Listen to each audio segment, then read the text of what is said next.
जिल्हाधिकारी महोदय यांना भेटून जालना जिल्ह्यामध्ये गौण खनिज अवैध वाहतूक व प्रतिबंधक पथकावर होत असलेल्या हल्ल्यांसंदर्भात आम्ही अवगत केलं व आत्ता जे ताजी घटना घडली त्यामध्ये मंडळ अधिकारी यांना दगड लागून त्यांची हाड तुटलेलं आहे, अशा प्रकारची गंभीर इजा त्यांना झालेली आहे। अशा या घटनांच्या बाबतीत आम्हाला पथकाला पोलीस प्रोटेक्शन मिळाल्याशिवाय आम्ही ह्या गौण खनिज पथकामध्ये काम करणार नाही, अशा स्वरूपाचं निवेदन देण्यासाठी आज आम्ही जिल्हा संघटनेच्या वतीने माननीय जिल्हाधिकारी महोदयांना भेटलो। तशा स्वरूपात त्यांना निवेदन दिलं।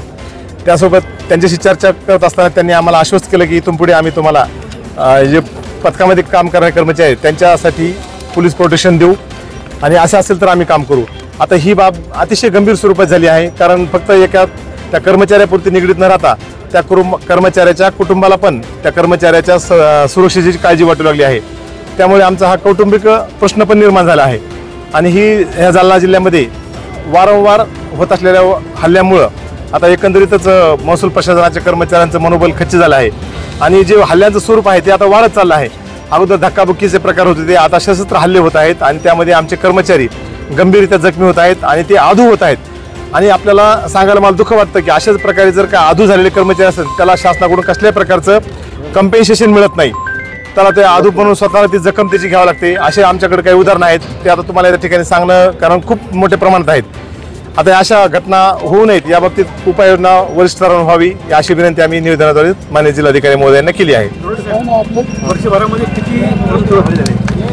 किमान मागच्या वर्षामध्ये किमान 15 ते 20 हल्ले चांगल्या प्रकारचे हल्ले झाले आहेत। साधे ग्राम महसूल अधिकारी म्हणजे तलाठी ते अप्पर जिल्हाधिकारी या अशा कोणत्याही अशा सर्व प्रकारच्या पथकावर या वाळूमाप्याने हल्ले केले। असं नाही की कनिष्ठ कर्मचारी किंवा वर्ग 3च्या कर्मचारी हल्ले होतात, हे वर्ग अ चे अधिकारी जे आहेत यांच्या पथकावरही यांनी हल्ले केले आहेत। याच्याहून ही समजून घ्यायची गोष्ट आहे, पाठीमागच्या काळामध्ये ॲडिशनल कलेक्टर मॅडम यांच्या पथकावर घनसावंगी तालुक्यामध्ये वाळूमाप्याने हल्ला करून खाजगी वाहनाची पूर्ण मोडतोड केली व त्यांचा जो कर्मचारी आहे सोबतचा त्याला लाकडी दांड्याने मारून त्याला जखमी केलं होतं। अशा प्रकारच्या गंभीर घटना या जिल्ह्यामध्ये घडत आहेत, काहीतरी उपाययोजना करण्याची फार मोठी गरज आहे।